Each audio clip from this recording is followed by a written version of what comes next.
Hello everyone, welcome to Radical Script. My name is Mongoose. Today I am introducing the useful tool that will change the way you develop Express.js APIs integrated with MongoDB using Mongoose. Say goodbye to the hassle of manual configuration and file setup. It's time to meet the easy Node Initializer. With just a few simple commands, you can have your Express.js API up and running in seconds. No more spending hours on tedious setup tasks. Let's dive into what the amazing package has to offer. Before we start, ensure that you already have Node.js, npm Node Package Manager, and MongoDB installed on your computer. Let me open the command prompt. Command node-v, see npm -v and mongo version. If these three commands run on your system and show the version, so it's mean that Node.js, npm, and Mongo is installed in your system and working fine. Then first open your command prompt in administrator mode. This ensures that you have the necessary permission to install the package globally. Now let me open it.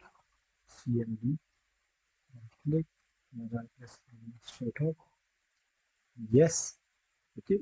To install the Easy Node Initializer package, run the following command npm install -g easy-node-init.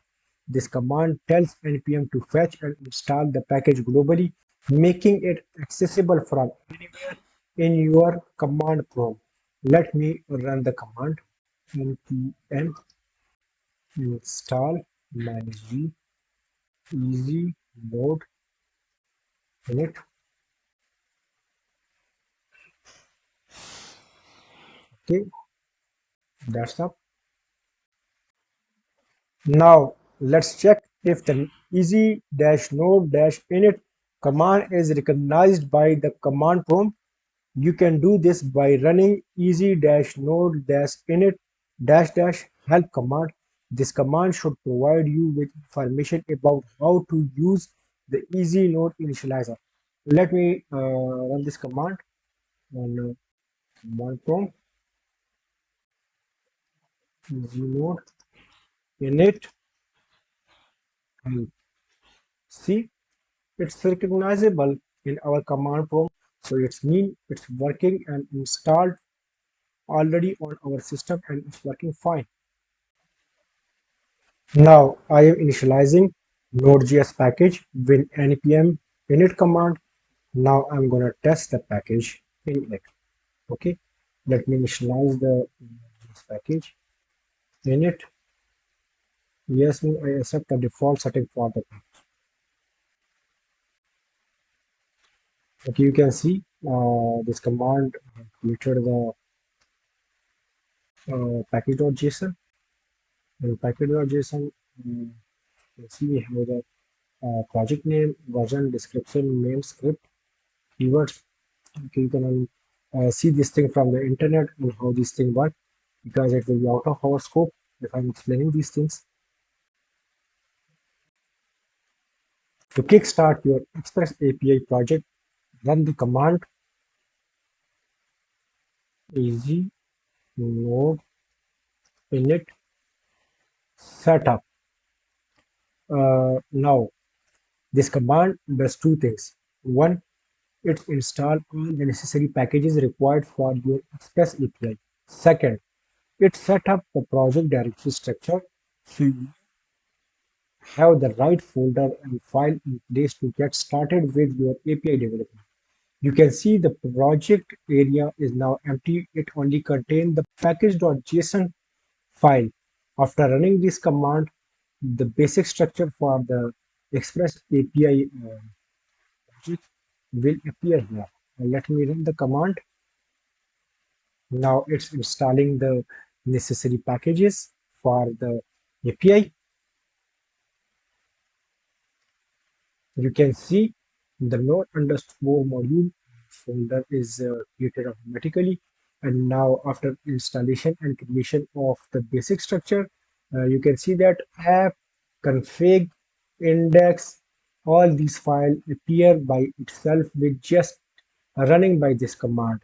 In app folder, we have all the configuration and modules and route of our project. Normally, when you use the Node API, Node.js Express a base API project, you have to configure each and everything. You have to worry about the routes, middleware, booting the routes and middleware, and then set up the database configuration. This package will do everything for you. I will explain this thing in a moment. Let's take a closer look at what happens when you run the easy-node-init setup command. After running the setup command, if you check your package.json file, you will notice that bunch of packages have been automatically installed. Let's see the package file. See, these packages handle various aspects like authentication, authorization, basic security, validation, testing, and more.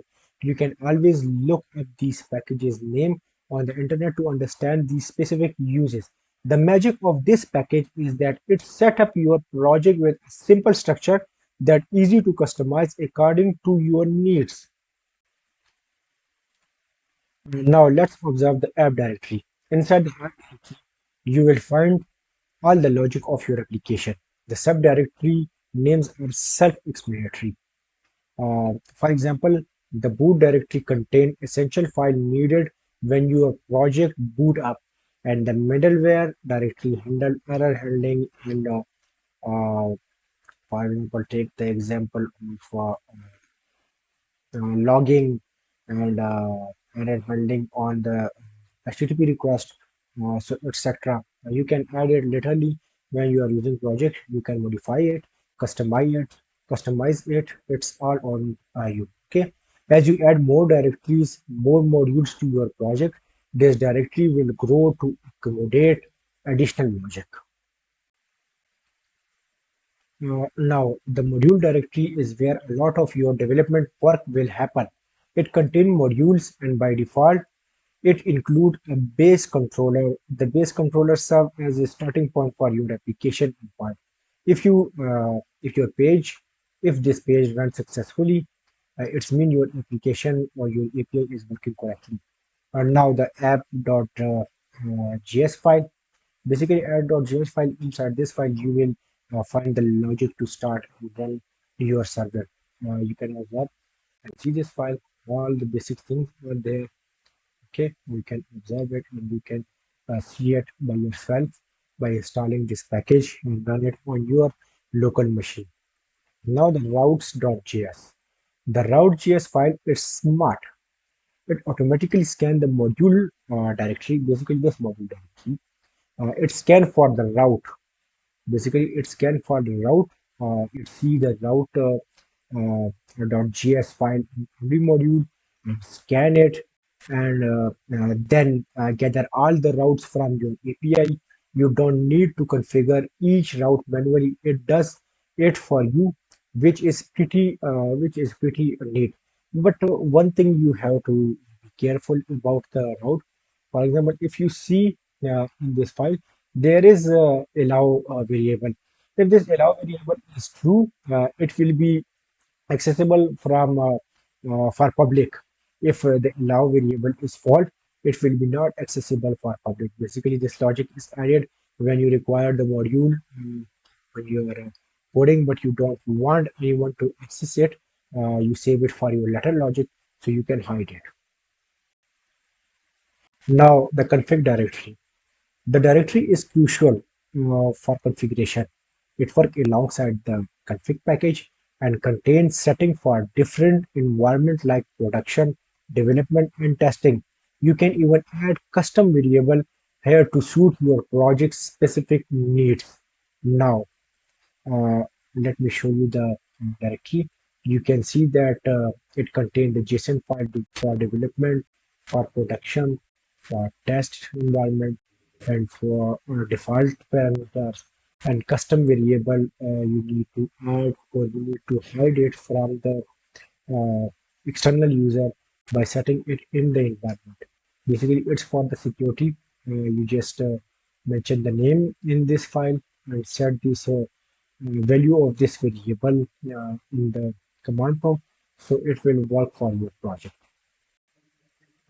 Before you run the project, you need to set the JWT private key. The package might set up a default name for it, but you can customize it as you need it. Make sure to create a strong and secure private key for authentication. Basically, this key used for JWT key encryption and for the security of your project. So make sure to make a try to make a complex key. Uh, for running this project, you have to define this key in the command prompt in which you are in the environment in which you are running the project. Let me I'm basically copying this name with this big. You can customize it according to your need. Um, let's create this variable in the environment. Export. Now let me create this variable. I'm setting the simple key for it, but try to create a complex key. Okay. So after creating this key, I will run this project with the nodemon package. You have to install it by yourself. You can see the nodemon tutorial and package detail from the internet. Install it and run this project with it. Basically, you can run this project with only Node.js 2, but more more when you work in a project and change anything, it will automatically reboot your project and apply the change. Okay. Uh, Let me run this project with nodemon index. Basically, this is the entry point index. From here, it project will okay. We have successfully run the project. Now see it in the browser. I think its default port is 3000. We can reset this port from the command prompt variable too. Okay. Now you can see the easy node init API ran successfully. If you click here, it will route you to the base API of the API package of your project. Let me show you where this outputs come from. Basically, this is a default module, so basically route module. If you see the route slash is its route path, and in controller get is there. Easy node in both side is already there, which are the same output you see in the browser. So we are done with this tutorial. It's simple for the running of the project.